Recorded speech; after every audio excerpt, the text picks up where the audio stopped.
सख्त गर्मी का दिन था। जानवर और परिंदे साए की तलाश में इधर उधर घूम रहे थे।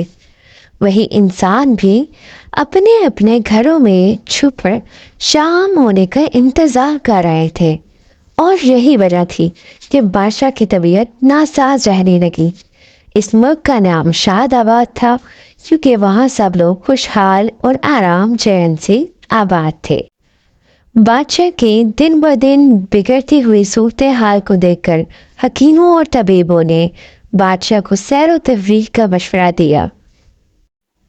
बादशाह अपने वजीरों और साथियों के साथ घोड़ों पर सवार होकर जंगल की तरफ रवाना हो गया।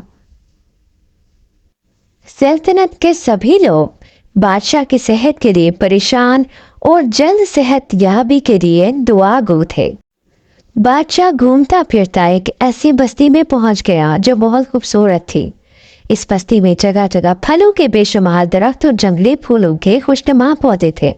हालांकि वहां कोई दरिया नहर या चश्मा नजर नहीं आता था, बादशाह कुदरत की ये बेमिसाल कारीगरी देखकर अपने दिल में बहुत खुश हुआ और अल्लाह का शुक्र बजा लाया। दोपहर का वक्त था। बादशाह को सख्त गर्मी की वजह से शिद्दत की प्यास महसूस हुई। वो बहुत थक भी गया था, लेकिन पीने के पानी का कहीं पता न था। आखिर बादशाह को एक दरख्त के नीचे चंद बच्चे खेलते नजर। बादशाह ने इन बच्चों को अपनी तरफ बुलाया। इनमें से एक बच्ची जो ज्यादा समझदार मालूम होती थी, इससे बादशाह ने पानी पीने की ख्वाहिश जाहिर की। बादशाह की ये ख्वाहिश सुनकर वो लड़की तेजी से भागती हुई अपने घर गई और जल्दी से ताज़ा फलों का शरबत ले आई। ये शरबत बहुत मीठा और ठंडा था। बादशाह शरबत पीकर ताज़ा दम हो गया और इसने खुश होकर लड़की की तारीफ की और इससे कहा, तुमने शरबत बनाने की तकलीफ क्यों की? सादा पानी ले आती। लड़की ने जवाब दिया, शरबत तो नहीं बनाया। हमारे छोटे से घर में कई दरख्त हैं, इनमें जो फल लगे हैं ये इनका रस है। बादशाह को ये बात सुनकर बहुत ताज्जुब हुआ। वो सोचने लगा कि इस बस्ती में किस कदर लजीज और खुश जायका फल पाए जाते हैं। फिर लड़की से एक गिलास और रस लाने की फरमाइश की। लड़की जल्दी से रस का गिलास लाने के लिए चली गई। इस दरमियान में बादशाह सलामत को ख्याल आया कि इस खूबसूरत बस्ती को क्यों ना सरकारी मलकियत में ले लिया जाए। ऐसे उम्दा फलों और इसके रस से तो हमारे शाही खानदान को लुत्फ हासिल करना चाहिए। बादशाह ये बात सोच ही रहा था कि लड़की आधा गिलास लिए मुंह बसोलती आई और शर्मिंदगी के साथ ये गिलास देते हुए बोली, मेरी माँ कहती हैं ऐसा मालूम होता है कि हमारे बादशाह सलामत की नीयत में कोई खोट पैदा हो गई है, इसलिए हरे फलों का रस खुश्क होने लगा है। बड़ी मुश्किल से कई फलों से ये आधा गिलास ही निकल सका। बादशाह लड़की की ये बात सुनकर बहुत हैरान हुआ और दिल में बहुत शर्मिंदा भी हुआ। मेरी नीयत में ऐसी खराबी क्यों पैदा हुई? मैंने अपनी राया के गरीब लोगों की बस्ती पर ज़बरदस्ती कब्जा करने का इरादा करके ऐसा गुनाह क्यों किया? इसने देर ही देर में अपनी इस बदनीयती के लिए अल्लाह पाक के हुज़ूर तौबा करके माफ़ी मांगी।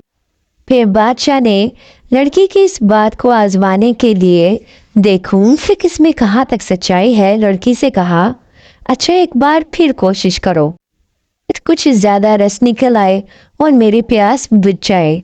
लड़की ने बादशाह को अजनबी समझकर इसकी प्यास बुझाने की खातिर रस लाने के लिए दोबारा घर चली गई और थोड़ी ही देर में हंसती और खुशी से रस का भरा हुआ गिलास लेकर आई और बोली, अम्मा कहती हैं कि अल्लाह को शुक्र है हमारे बादशाह सलामत की नीयत ठीक हो गई है। इस बार एक ही फल नचोड़ने से पूरा गिलास रस से भर गया। लड़की की बात सुनकर बादशाह सलामत को यकीन आ गया कि वाकई इसने जो कुछ कहा बिल्कुल सच ही कहा। उन्होंने लड़की से रस का गिलास लेकर पिया और खुश होकर इसे इनाम दिया। फिर इससे पूछा, मुझे पहचानती हो? मैं कौन हूँ? लड़की बोली, आप एक मुसाफिर हैं। बादशाह सलामत ने कहा, मैं तुम्हारा बादशाह हूँ। लड़की ये सुनकर डर गई। بادشاہ سلامت نے لڑکی کو پیار سے تسلی دیتے ہوئے کہا، ڈرو نہیں، تم نے جو کہا وہ بالکل سچ تھا۔ میری نیت میں خرابی آ گئی تھی، مگر میں نے اپنی بدنیتی کے گناہ سے توبہ کر کے اللہ پاک سے معافی مانگی اور اپنی نیت درست کر لی۔ یہ اماں سے میرا سلام کہنا اور میری طرف سے ان کا شکریہ ادا کرنا مجھ پر ان کا بہت بڑا احسان ہے۔ ان کی نصیحت نے میری نیت کی خرابی دور کر دی اور نیکی کی بات بتائی۔